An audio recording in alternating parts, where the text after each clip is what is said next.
and gentlemen, welcome back to Alien Addict. This is a show we discuss all things UFOs and aliens to the paranormal, our pursuits into the mysteries or the unexplained. Welcome on in. Happy Tuesday, everyone. In a bit odd now, I think it's Friday for some odd reason. But anyway, let's go through chat. Hey, Ray Clay, nice to see you. Green Tea, Bob Lazar, Sadie, Ray Clay again, nice to see you. Rotary Matrix, Mark Jeffries, and Carlos the Skywatcher. Awesome. Yeah, thanks for coming in, guys. Is a bit of a new thing here on Alien Addict. For every Tuesday, what I'm planning to do is just an hour. All right, it's not going to be like 2.5 hours, 3 hours. It's purely just an hour going through all my books I've got through ufology throughout God knows how many decades. Nice to see you, man. Welcome on in. I haven't captured anything nice in the sky recently because it's been completely covered where I live and it's really annoying me. So, yeah, I managed to capture something quite nice in the sky. But anyway, talking about something nice in the sky, we're going to go back to this. All right. This is a publication we're going to be talking about. So, yeah, I think we might as well get to it, innit, really? So, what I want to do is go through the publications I have. Well, for an example, here's ignore the cat bowl and all that, but this is my part one of many books and magazines I've collected and have been given over the years. So I've got so much content to work with. So the idea is for me to pick the date of, okay, that just gives you a rough idea of, that's just one of God knows how many magazines I've got quite a number of them at the moment. But what I want to show you is this. Where is it to? Right, let's put this up.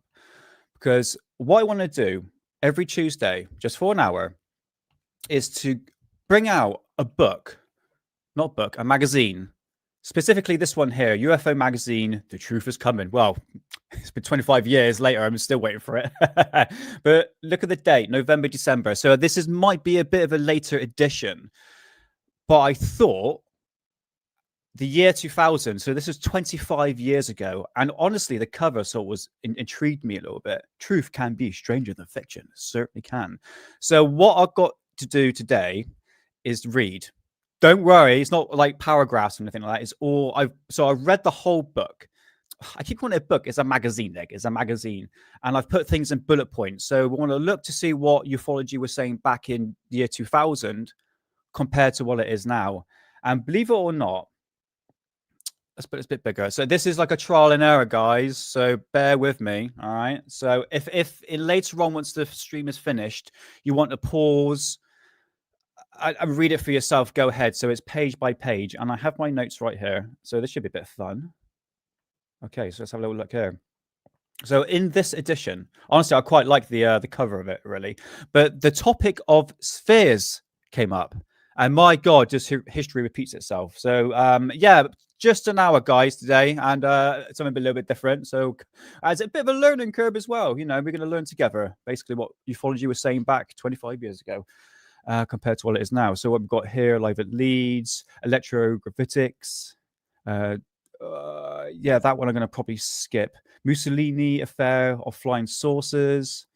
There's amongst other UFO sightings. Nick Pope comes up quite a bit as well. Operation Lightning Strike. That's something new that I've never heard of before.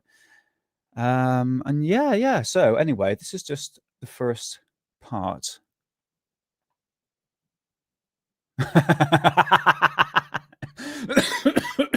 Oh, bless you. Very, very good, Bob. Tinfoil hat for you, my friend. That's very good. Hey, John, nice to see you, buddy. How are you doing, man? I hope you're doing well. And I'm thinking of you a lot. And I hope you're doing well, brother. I hope you're feeling better as well. And thoughts and prayers for you, man. So yes, a bit like John does, John P. Adventures right here. He also collects sort of magazines, Spanish magazines, specifically UFO magazines. And yeah, so it's quite interesting to see what was happening around the world. Right, let's get things in perspective. This is interesting, right? Let's put this off a minute. Mysterious fears. Oh, that rings a bell, doesn't it? What I've got here, I'm going to bring up my notes. Page 4 and 5. Okay, I need to get this right, guys. Yeah, 4 and 5.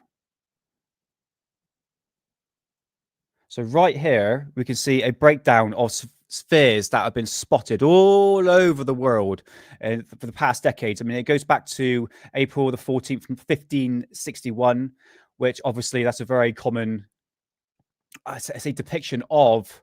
It could be a number of things back in the day. Look, this is like 500 years, well, more like 700 years ago, and things have changed by then in terms of perspective of what we're seeing in the sky, but it does look like spheres, doesn't it? Same with this one as well. Switzerland, 1566. It's always have the sun, always had a face. Have you not noticed that with these old pictures?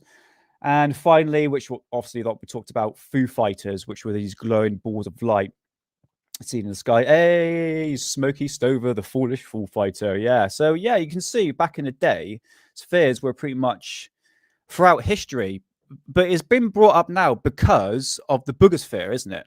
And people think it's a new something new of ufology. And in fact, when you look at it, it's been brought up many times before. And this is a very common, reoccurring thing, guys. Yes, happy 420, absolutely. And I've got a coffee as well, mate, and a tea as well. So yeah, a very reoccurring thing. History repeats itself. I'm going to find out right now. All right. So I'm going to bring up my notes here. So, mysterious fears. This article discusses mysterious fear-like flying objects, often linked to UFO phenomena. And the first, basically, the overall what's reporting here is that reports of mysterious fears located around Mexico, but also Britain gets brought up as well. So Britain was also seeing increased sightings and recordings of these fears. It differs in different types of UFOs since they occur during the day and in crowded areas. And if you bring up a lot of UFO sightings from Mexico in the 90s, you would see a lot of that sphere, especially the fleet we're going to get to in a minute. So what it's saying here, obviously depictions right down there, which we looked at. Sorry, guys, I might repeat myself in due course. Obviously witnesses, move on from that. So yes, it suggests that these spheres, UFOs, are glowing or metallic, and it's mostly metallic from what we've been seeing recently, has been observed through human history, often by credible witnesses such as pilots and soldiers across multiple regions and time periods. Obviously, Foo Fighters were mentioned in there. There was the Nuremberg Brussels. I don't think it's on there actually. Actually, no, there it is. There we go. So Hamburg, Germany, the 4th of November, 1697, glowing spheres. So yes, once again, this is just like an overall sighting of basically accounts of these glowing, well, I'll say glowing, but they're more like metallic spheres, which we've been seeing back in the day. So I thought that was quite interesting article. Bear in mind, if you want to go, in fact, what I could do, I can actually upload this to Internet Archive, can't I really? So I'll do that in due course and let you know. But feel free to pause after the stream's finished if you can for further analysis. But basically, it's just announcing, going into description of spheres back in the day. Right, let's move on to page 6. Right, I'm going to show the photographs first, okay?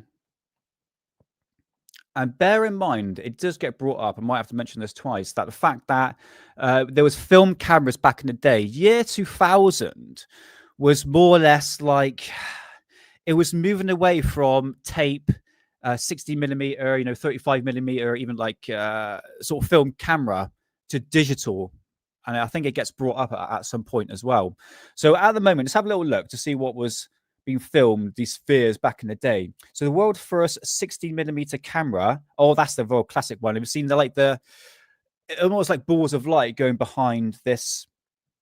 I think it's like a radio tower. And Project Blue Book actually dismissed it. It's actually seagulls, believe it or not. So it's saying here, 60 millimeter camera film of UFOs taken by radio station. I remember that one. This was the fleet. So there were multiple spheres above a local sports field in Missoula, Montana, on the 15th of August, 1950. Yes, I will screw my words up at some point. This was a classic one. Could you remember this one with the ball? It's a sphere when you look at it. It's actually in flight with the Concorde, and it goes down and up. I think you guys might have seen that before. I'll bring it up if I remember at the end. But that's a very, very classic one. I think that's in the 1980s as well. Oh, yeah, there's a composition. Is that it there? Single taken? No, that's not it. I want a description of that. Was it that one? No. Okay, no mind. All right. Moving on from here. I can't even pronounce that name. Photographed these spheres as a blah blah blah blah aircraft was being rolled out near Moscow for a flight test in the spring of 1990. Some argue these images result as a faulty film wash. It's kind of, until you get the negative, it's kind of hard to see. Did I say that right, Green Tea? You got it right. Miss So. Oh my God, I'm not going to say it again. Oh dear. So yeah. It kind of looks like Foo Fighters in a way. It kind of looks fake. Not going there, don't worry. But yes, spheres are a real thing because it has been witnessed throughout history. This UFO was taken in Anyway, moving on. Let's go through a description right here. One more photograph right here taken. Mysterious spheres were photographed during the historic Apollo 11 mission in 1969. Looks a bit blurry, doesn't it? Anyway, let's zoom out. And I'm just going to go through the description. Hope you guys can see that okay. What if I just do... Nope, not that. Which one do I click? No, I think just leave that for the time being. That one? No. Oh, for fuck's sake. Never mind. Sorry, guys, you just have to bear with it. Take my notes as literal fact, all right? So in this page from 6 to 7, so key points, what it's saying here, the increasing of UFO sightings. Sounds familiar, doesn't it? Pretty much what we're going through now. After officials dismissed UFO sightings early on, people around the world started photographing and filming unidentified flying objects. Oh my God. See, it rings a bell, doesn't it? So this is what's happening now because obviously how the internet has now expanded, we're more easy access to get to these UFO sightings quite quickly, and everyone has a voice. I can put something out really, really quickly on TikTok and it'll go extremely viral. It can get like hundreds of thousands of views, potentially millions, which is quite incredible. Now, when compared to 25 years ago, it's quite astonishing. So yes, we're seeing the same things now. People more or less like me and John, sky watchers, we are looking up in the sky more than ever. However, most of the photographs and videos were blurry and unclear. There we go. Once again, another recurring thing. As a photo was too clear, skeptics would say, basically, it's like a catch-22 situation. It's like, oh, it's too fuzzy, you can't tell what it is, or it's too clear, it must be fake. And because we've got AI now, we're sort of dealing with this sort of scenario. We're going, bloody hell, is this real? Is this fake? You know, because AI is getting so advanced now. Like I mentioned about the Michael Jackson dancing thing in the bloody fish shop. It looks so real. It's like, oh my God, like even it's going to come to UFO sightings. Wait. So so the early UFO evidence reported from skilled witnesses were military and civilian. Again, what we're seeing now, helped by strengthening of beliefs that something unusual might be in the sky. For example, like I mentioned here, the Concorde. Yes, a Concorde test flight showing a severe object in the distance towards the aircraft, pausing and then eventually speeding away. And it keeps in line with the Concorde. And Concorde was like the fastest aircraft, well, I'll say commercial aircraft ever built. Down to the British. So yes, skeptics would say, oh, it's probably just dust on it. Yes, they actually said this. That there, guys, can you remember that video footage right there? They said that it was actually dust on the lens. And it's just like, come on, that's even Mick West would say that's ridiculous, you know. The very, very famous UFO sighting for sure. So it mentions in this article right here, the rise of home video technology. This is very, very important. So by the early 80s, 8mm and 16mm film were replaced by camcorders and tape recorders, which became cheaper and also more common, which is I managed to get one as well because it became more in public domain and managed to get more cheaper and cheaper. As I mean, when they first came out, it was extremely expensive. New accessories led to more UFO footage being filmed, obviously with the zooms being increased and everything like that. So people were filming the skies more and more and often. So moving on to Mexico, it does mention about Mexico in here. So the Mexican wave in the 1990s, bring back Commodore. I actually saw the last flight. Actually flew over in 2004 over my school, and I managed to see it quite close up. But yeah, it's incredible sound. It really is. So where's my notes? Here it is. So to Mexico in the 1990s, I cannot tell you. Hey, Mark G, welcome on in. Nice to see you. How's it going? I can't believe that's 20 minutes already. This might be a part 2. I've got so much information. I've got 100,000 words to read out, and I haven't got like anything through that already. But yeah, Mark G, how's it going, man? I hope you're doing well. Happy Tuesday. Right. So basically, Mexico, big UFO sightings throughout the 1990s. You can find countless of UFO sightings and video footage. Trying to find my words then in Mexico. You can find it on YouTube.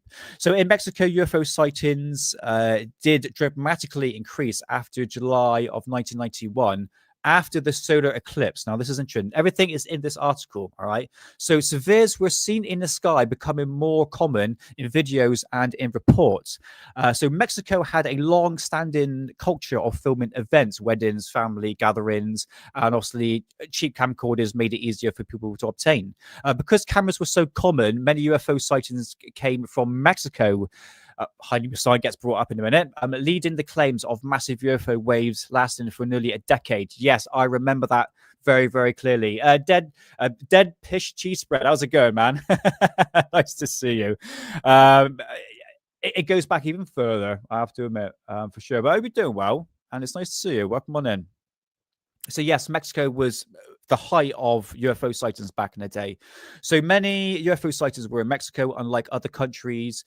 UFO waves last for about a year or two. I mean, you could say that in these days. I mean, everything gets hyped up and then everything gets forgotten about after like a year later until it gets brought up again and then forgotten about again.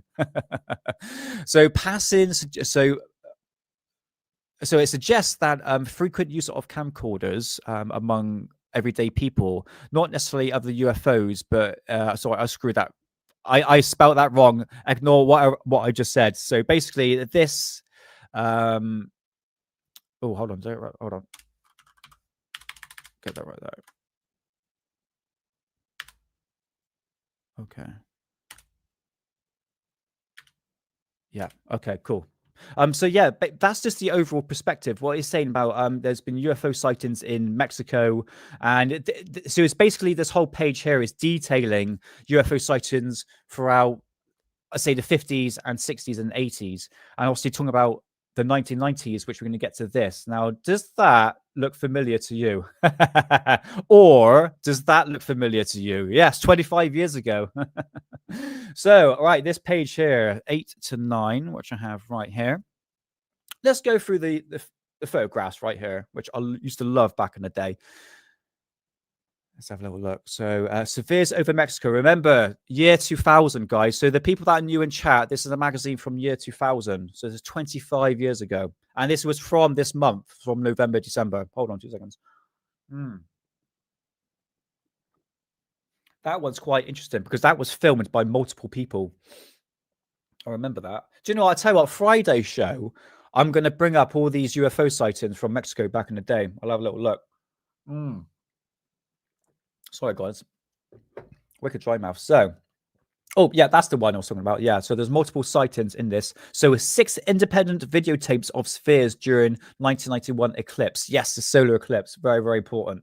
Sphere was videotaped by a captain in Mexicana airline. Not sure. That looks like a flipping ashtray. The closest and most detailed view of spheres to date. I don't know, guys. What do you reckon of that? Oh dear, looks like flipping 2 ashtrays been chucked in the sky. Hilarious. Oh, that's from May the 12th, 1993. Oh, that's a very famous one. God, it looks fake. See, now I'm doing it now. I sound like a flipping skeptic. This photo was taken by a police officer in Plutha on 24th of April, 1993. Mexico City, the 16th of September, 1993. So yes, this is all in the 90s. Okay, let's have a little look. That's clearly an airship. So fleets, remember the fleets. Hey, Chameleon UK, nice to see you, man. How's it going? I had the original copy from 1970s. Yeah, I got one there. I got it for a tenner. Oh, that's awesome, man. I've got a stack of them here at the moment. I've got one from, well, for every single decade. I tried to 50s, 60s, 70s, 80s, and a lot from the 90s, which I'm showing now. So, Chameleon UK, this is from year 2000, right? It's 25 years ago. Oh, I tell you what, you go into here.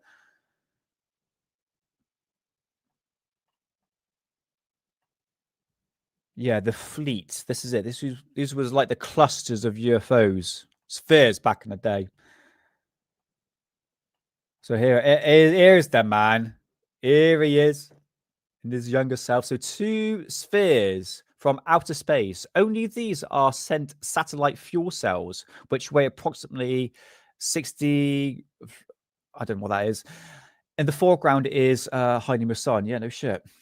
And there's a black guy. I was getting confused which one was which then. Right, okay, so let's get an overall. I just want to see this actually, because it kind of looks like the boogosphere, doesn't it? I looked at it, I was like, that kind of looks familiar. So the first man-made bodies to make contact with another body is in space came on 14th of September 1959 when the Soviets Lunik 2 carried these two spheres on the moon. Even today, the Russian Space Agency have no idea where these Embels landed.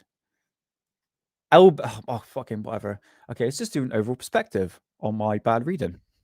Welcome on in, everyone. Hope you're doing good. So, right, key points of this page from 8 to 9.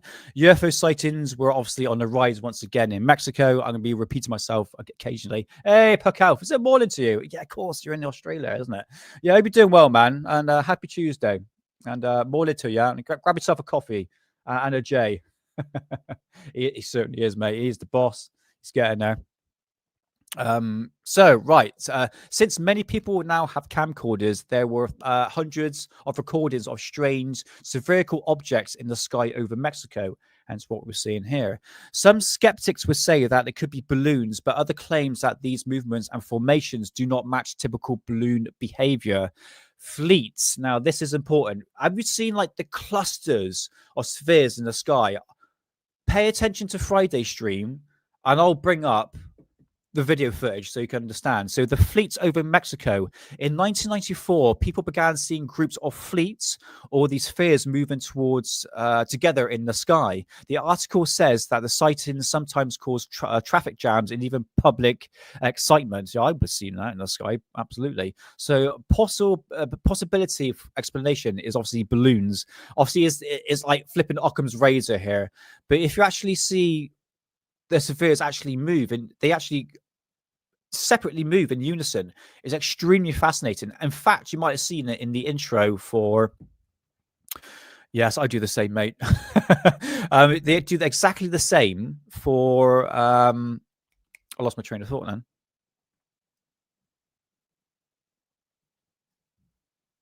Something to do with spheres, isn't it? Anyway, we move on.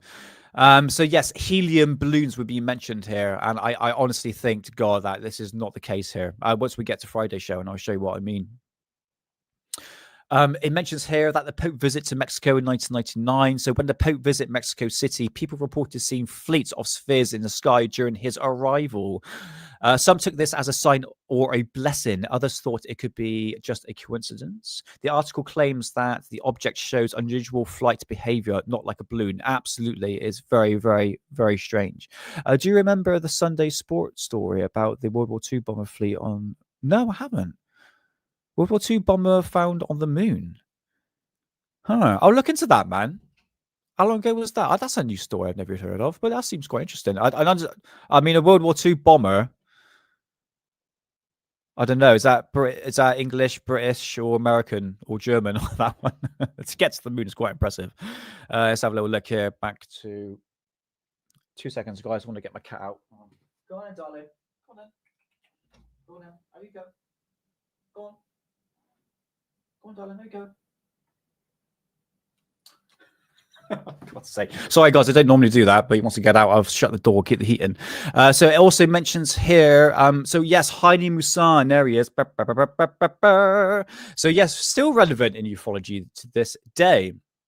So Heidi Musan, the Mexican journalist and UFO researcher, is mentioned of having popularized the Severes over Mexico story. Does that sound familiar? Look, it's happening now. Like everything. Hey man, Monchu Saxon, how's it going, brother? Did I say hello to you? I don't think was you in earlier? I can't remember. But anyway, welcome on in, man. Happy 420, which I should do in a minute. Just gonna go for just 1 hour today, so we've got another half an hour to go. This might be a two-parter because I've got a lot to go. Yeah, book off. Yeah, he's back in the day. Back in the day. Yeah, do you know what? I'll look into that. I'm definitely. It might be mentioned in this magazine. It might do. We'll see. So right, let's get back into the notes. So yes, Heidi Masan, obviously, he's been popularized the Boogosphere and obviously the Spheres over Mexico story back in the 1990s. He studied and broadcast many UFO-related videos and believes the Spheres may have extraterrestrial or ancient origin. My God, doesn't history repeat itself? Also, it mentions... Oh, is that what you're talking about there? Yeah, I'll leave it there for you, Sadie. So Soviets, Lundwick 2. That's interesting. So the space debris. So the article brings up incidents of many metal spheres falling from Earth. Some yeah, this is exactly what we're seeing now. Sometimes identified as space junk sent fuel tanks from satellites. It's acknowledged that some supposed alien spheres turn out to be man-made debris. Well, the ones we're seeing at the moment, I don't think so. I'm talking about the Boogosphere right here. So ongoing sightings. So like again, guys, I'm just sort of taking little snippets from this 2-page what we're seeing right here. So ongoing sightings. So the sightings of familiar spheres were occurred not only in Mexico but other places like Scotland and in the UK during the late 90s. That's interesting. All right, look into that a bit further. So the text suggests that the phenomena was becoming more common and widely reported in the late 90s. That's interesting. I mean, we're talking about the Boogosphere here. That's actually landing. It is, isn't it?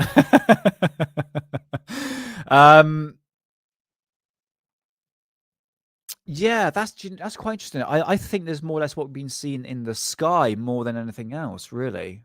But actually landing, like the Boogosphere, like we're seeing it floating around pretty much near ground level, which is quite unusual. We'll bear that in mind. It might go into further analysis into this. So the photograph at the bottom. Oh, here we are, CD. So the photograph at the bottom, the image of the two metal spheres in inscription apparently came from Russian space mission Lunik 2, 1959. The caption says that they were man-made objects sent to the moon, even that the Russian space agency weren't sure where these engraved emblems ended up. In summary, that's strange, isn't it? I've never even heard of that before. It looks like the Boogosphere. I tell you what, Friday, I want to do a bit of a close-up shot on that. Like actually find a detailed look to see whether or not it actually looks just like the Boogosphere and the James intergalactic metallic dildo. Just saying. But very, very interesting nevertheless. So yeah, that is it. So many people believe that in Mexico and everywhere else filmed mysterious flying spheres, which we're seeing here, obviously known as the Fleet. Some think that they were UFOs or extraterrestrials. I mean, yes, you are right. UFOs doesn't necessarily mean extraterrestrial. Others say that they were just balloons, space debris, and misidentified objects. So Heine Masson is a key figure, obviously promoting these extraterrestrial and spheres back in the 1990s, and the same is today. Yes. Yeah, I think that is it for everything on that one. We got anything else I can show here? But it's still a very reoccurring thing today, guys. We're seeing exactly the same thing 25 years ago. In fact, the page before that shows it well, go back 500, 700 years. Again, let's have a little look here. Okay. This might be a three-parter at this point. Bloody hell. I've got a lot to get through. It's actually quite astonishing, really. So here we have the Common Fleet. So this is taken from August 1999. Fleet of spheres, obviously known as glowing orbs, were seen by hundreds of residents in Kent and videotaped by local man Graham Robinson. Here is another. Oh, that's interesting. Look at that. Huh. Look at that. It's right on the wingtip. That's interesting, isn't it? And you got to think this. I mean, look, you could say is reflection through the window. For sure, for sure. I mean, the flash from I'm gathering this wasn't digital. 1996. No, this would have been film for sure. And a flash would give off like a luminescent light around the actual orb itself, or the pinpoint light. That's quite interesting. Look at that. So what it's saying here, this sphere traveled alongside an aircraft for 20 minutes during an international flight from Orlando to New York in 1996 and was seen by both passengers and crew members. Oh, that's interesting. I'm going to try and find the original photograph of that. So a sphere was filmed by close proximity to a B-2 aircraft shortly after it had taken off at the US show in 1998. Moments was captured by a TV documentary crew member. Look at that. So Nick is a ball of light. Like, yeah, I would know. A dramatic photograph of a sphere was taken by Royal Canadian Air Force pilot RC Childrenhose from an altitude of 36,000 feet whilst flying over the Canadian Rocky Mountains in 1956. Don't start with your bloody rocket. If I see a mention of rocket ballooning, I am ending the stream and blame Hidden for that one. How's it going, man? Well, welcome on in. Welcome on in. Happy 420. And yeah, do you like my balls of light, mate? So what else have we got here? It's going to bring up Wiltshire at some point. Spheres and anomalous balls of light have been videotaped by numerous people over the Vitine crop circle. I say that right? Who cares? These spheres appeared over London on the 26th of April 2000. And obviously we have that famous footage of the balls of light. Don't start, Bob. Of the balls of light creating the crop circle. I was going to say rocket balloon right then in that sentence. So this was taken in England and in London, year 2000. Okay. Pretty much what we're seeing now, guys. Pretty much what we're seeing right now. So spheres in space. That's an interesting take, isn't it? Because we just call these like balls of light or we'll call these orbs now, isn't it? When you look at it. But back then we call them spheres. This is obviously NASA, a very famous videotape of this. A lot of it can be space debris. There's a lot of shit in the atmosphere, man, especially in space. You can't deny that. Let's have a look at what it's saying here. What's this? A strange snake-like object was seen and later videotaped by NASA. Story is a true unknown. Could be ice crystals or debris. Well, it's good for NASA to actually come forward, unlike today with 3i Atlas. Can someone please explain to me, like, what is the flipping connection between 3i Atlas and Project Bluebeam? I am scratching my head on that one. I really don't understand this community. Just like, hey, that doesn't make any sense. Right, okay, what page is this? 10 to 9. No, 10 to 11. That's it. Let's have a look here. Let's bring my notes up. Right, 10 to 11. Right. So it mentions spheres seen worldwide, especially in the UK. So reports describe bright spherical objects spotted near planes and other cities and even in outer space. Hence NASA bringing up stuff here. So a fleet over... we've done that, haven't we? Done that.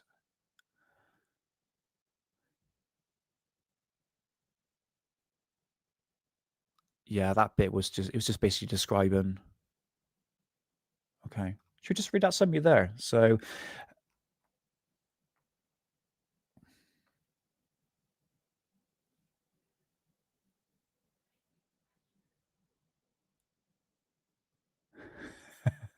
I'm going to stick to my notes on this one. Basically, what I've described right here is a summary right here of everything, because I've got everything breaking down. It's just like giving detailed reporting sightings of where the locations were, and this is showing that basically Wiltshire, London, especially around the UK, we're obviously seeing the same balls of light. But what you notice with, and this was mentioned in the article as well, that Wiltshire is a hot spot for orbs, spheres, balls of light down to pretty much ground level, and that's where you're going to see it. I don't live too far from Wiltshire, so I'd love to sort of pop down there. We need to go to Avery. I need to like cleanse my aura, my energy field. I know it sounds gay, but trust me, it's worth doing. So yeah, that is a summary of that. So yes, Severe's been seeing throughout the UK and the world. What is this here? Electrogravitics. This is page.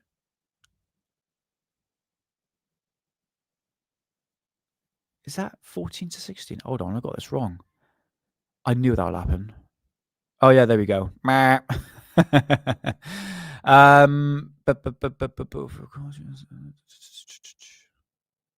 Right. Okay. So what it's saying here, just briefly, because we're nearly coming into the stage of ending the show in 15 minutes.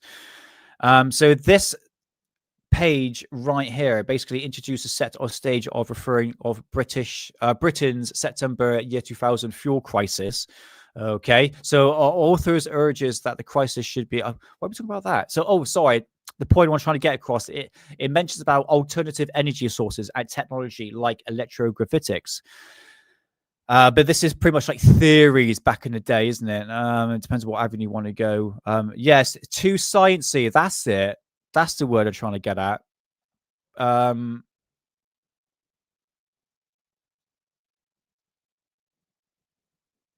So, yeah, I've got things.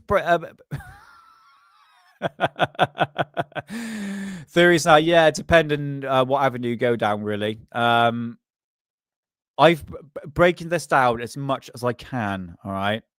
And I'm not going to dwell too much on this page nor the one after that. So it's talking about the age of oil near its end. Well, we're still having oil today. You know, we're still using it. So it mentions in this article that the fact that oil is going to run out. And I remember that back in school, it says, oh, oil is going to run out in 10 years. Well, that was 25 years ago, and we're still bloody using it. Still got plenty of it. So yes, Green Glow and Electrogravitics mentions of British aerospace company Project Green Glow, a real research effort in advanced propulsion and field effects. The magazines had previously covered it, but the article claims that the public interest such as technology is growing. Same what it is now, really, when you look at it.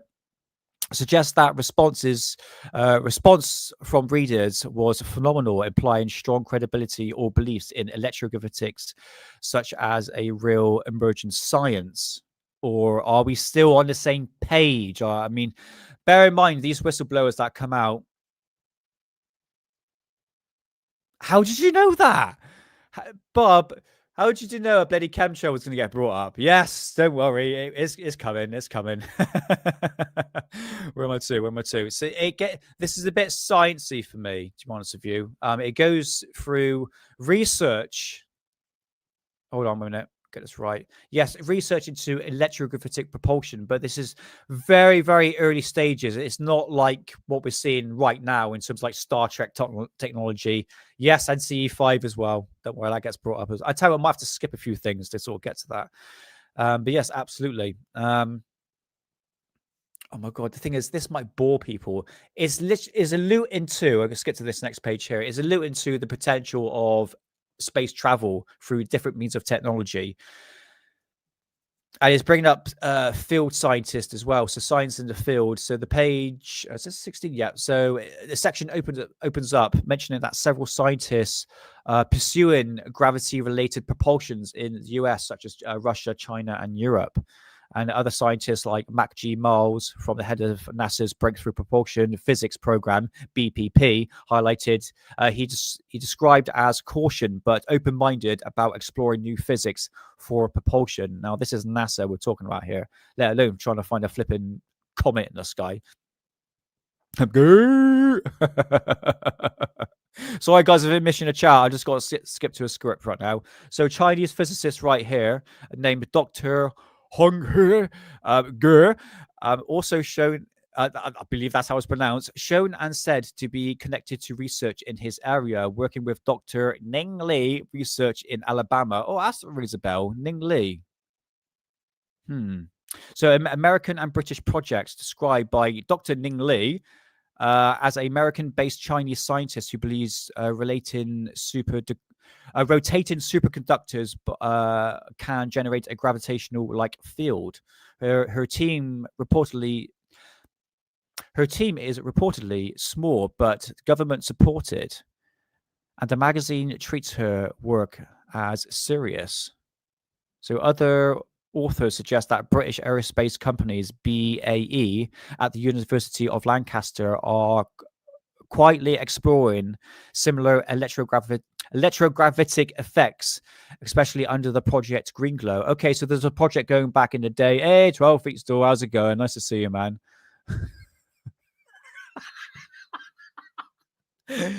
It's something wrong, Bob.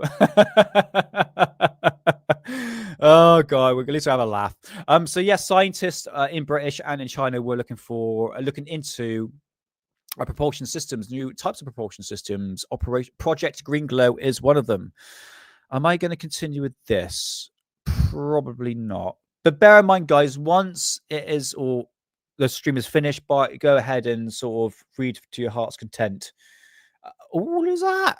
Who's that popped on the screen? 18 to 19. Right. So over. Okay. Yeah, we all know Linda Bottle. I have to admit, back in the day, I did like her work, but over the past few years, it made me go a bit. When it came to that alien photograph, it was the PS2 photograph from the game, wasn't it?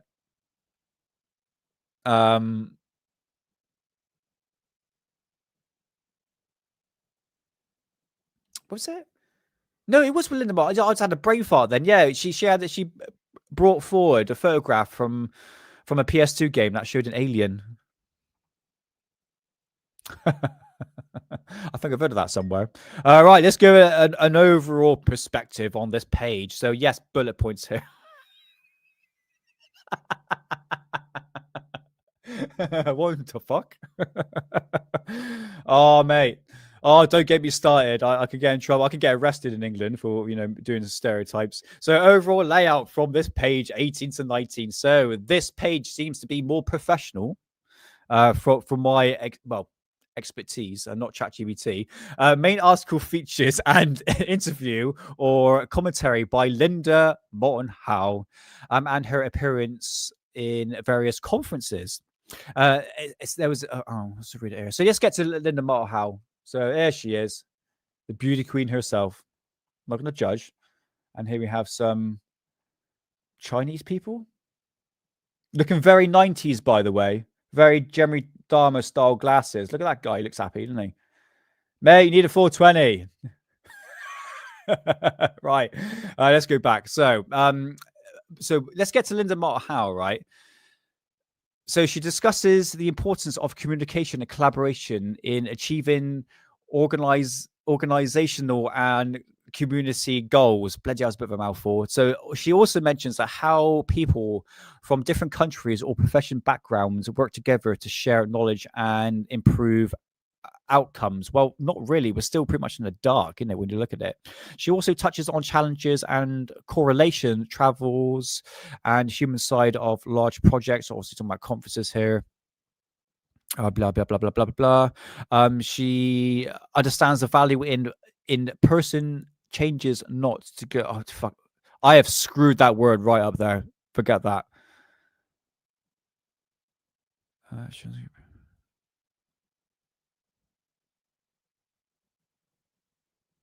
Where is it to? Okay, yeah, right. So let's just do an overall highlight for this page because it does ramble quite a bit. So this page highlights the importance of collaboration and communication and adopting to change, whether the business, technology, or governance. It features professional reflections on community and and evidence of professional exchanges in groups. Like, for instance, I mean, bear in mind, this is the internet now. So it's exchange of photographs and video footage, but also we have the internet, so it can easily exchangeable. So you don't really need to worry about that. Bear in mind, this was year 2000, so they would have had the internet by then. For sure, especially websites and emails. Would you like blah, blah, blah, blah, blah, skip that. So yeah, that's pretty much the overall summary of that.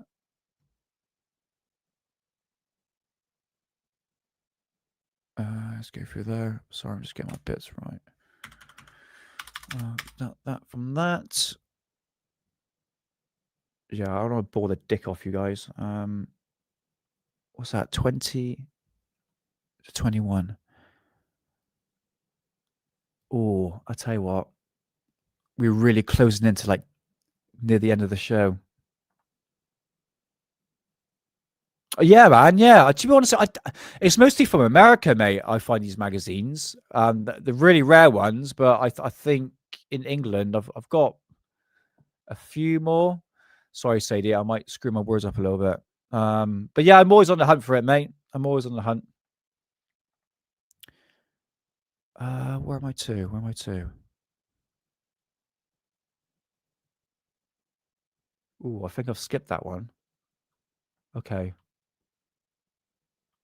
Ooh, I don't have that on my notes. So it's saying here, British government's X-Files committee warns asteroid strike is long overdue. Oh my God. It's like history's repeating itself. But again, throughout Atlas is a comet, not an asteroid.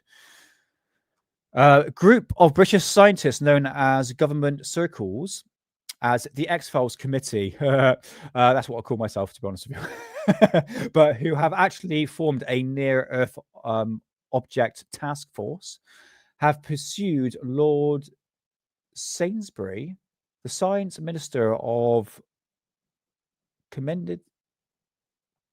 Hold on, I'm just going to read this in my head and then read it out loud. Okay, so it's saying that basically an asteroid is likely to strike powerful enough to wipe out 10% of the population. You could say that about Free Eye Atlas. Honestly, Free Eye Atlas, man, is... Oh, mate, yes. When I was going through this, putting this through notes... Sorry, guys, if I screwed up on some of the notes a little bit, but, man, we are just repeating ourselves again and again, man, honestly. Yeah, we all know that the impact of an asteroid would kill millions of people. Yeah, create artificial winters. Okay, so there was a committee back in the day. So commanding spending set of tracking asteroids, comets. Okay, right. So yeah, so the Near Earth Object Task Force (NEOT) was basically given 23 million, setting up an international monitoring system to track asteroids and comets likely to cross Earth's orbit. And this was back in year 2000. All right. So yeah, I'm sorry, guys, I didn't really have that in my. Oh, that's that Ming Li, isn't it? Ming Li. Ming Li's a singer, isn't she? Chinese singer. All right, I want to get to that chemtrail bit. What's that chemtrail bit? Right, 22. I haven't got that on there either. Okay, never mind. Read to your heart's content after the stream's finished. All right, let's quickly get to crop circles. Where's the chemtrail thing?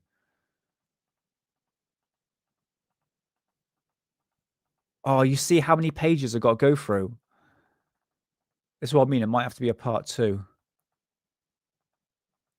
Okay, let's go to this one here. This is the crop circles right here. So page 24 to 25. So this article discussed the conventional research of Colin Andrews. He is right here. He's no longer in the UFO community. Not sure if he's still alive, actually, to be honest with you. So I'm well-known investigator of crop circles. It focused on his claims that a magnetic structure or electromagnetic anomaly has been detected in some crop circles, suggesting not all formations are man-made. Very, very good. It's not all man-made, that's for sure, but some of them are. The pieces mix scientific-sounding explanations, personal experience, and skepticism, blah, blah, blah, reflecting a bend of investigation or belief. So Colin Andrews described as a veteran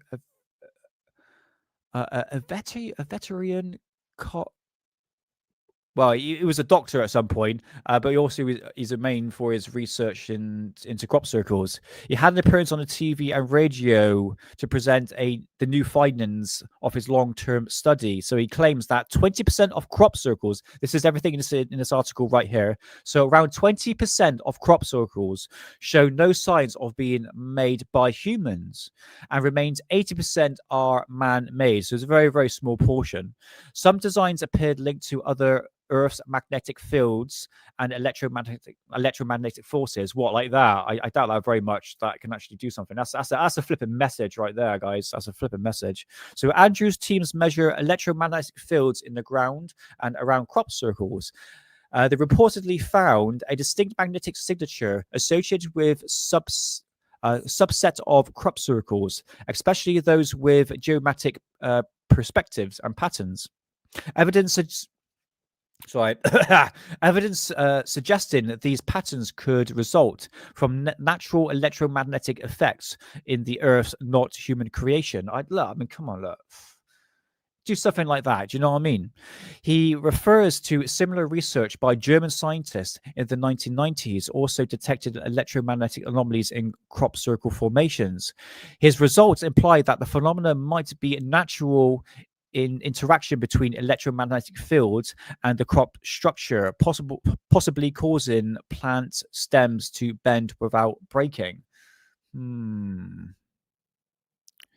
So Andrews acknowledged that the crop circles were pretty much 80% man-made. This is like the overall landscape of crop circles, 80% man-made. Oh yes, obviously Doug and Dave. Remember Doug and Dave back in the day? So yeah, Doug Bauer and Dave Corley both admitted crop circle making from England. Confessed to creating many formations in the 1970s and 1980s. Obviously, that was pretty much well debunked back in the day. Articles includes photos of obviously Doug and Dave with crop circle tools, refining the human explanation for most cases. Now, Andrews did review letters and interviews from these men, confirming their involvement, but maintains that not all crop circles fitted their method or signatures. Doug and Dave, yeah, back in the day, they pretty much were given the explanation that they created crop circles. In fact, you can see them videotaping one crop circle, like a circle, and it looks absolutely shite. Yeah, Doug and Dave. But it sounds like a bloody comedy sketch, isn't it? Right. So yes, so basically, so this article does present Colin Andrews' findings that some crop circles exhibit magnetic and or electromagnetic anomalies that cannot yet be fully explained by human activities. Whilst he concedes that most circles are hoaxes, he argues that some small fractions may have natural or unknown origins, possibly linked to Earth magnetic fields. The bridges scientific curiosity with paranormal speculation, typical of UFOs and fringe science magazines from the late 90s and early 2000s. So there we go for that one. A bit of crop circle talk. Because bloody Bob, I tell you what, we might catch up for next week, guys. This has to be a two-parter. I promised an hour. I need a shower and I go to bed. I'll go to bed. But Mr. Bob Lazar brought up Mr. Chemtrails, words you can't say on YouTube, but sod it, I say it many times anyway. Like that, year 2000. Chemtrails, mysterious objects, snapped. Yeah, there we go. Is that going to block out the sun? Follow me in Cosmic Twilight. Right, so what's this page here? 52. Let's bring up my notes. 52 to 53. And let's see what it's saying right here. And I don't have it. I didn't get that far enough, actually. So what it's saying here, I'm just going to read this, and then we're going to end the show. Yes, I only promised an hour. Only an hour. So, chemtrails, mysterious objects snapped. I am an ex-professional photographer who shot images of chemtrails in Byron Bay, Australia, in early August. A number of these images had anomalous objects clearly visible next to the chemtrails. One of these objects appears to it's not even a 2, appears as a 3 trided disc at a 42-degree angle to the ground. Upon enlarging and changing curves and the brightness in the Photoshop, which you can see down the bottom here, the disc-shaped object displayed extraordinary geometric configuration.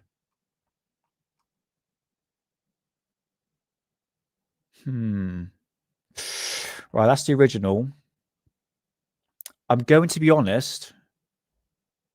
It might be a bug. Oh, go work for Arrow, Nick. That's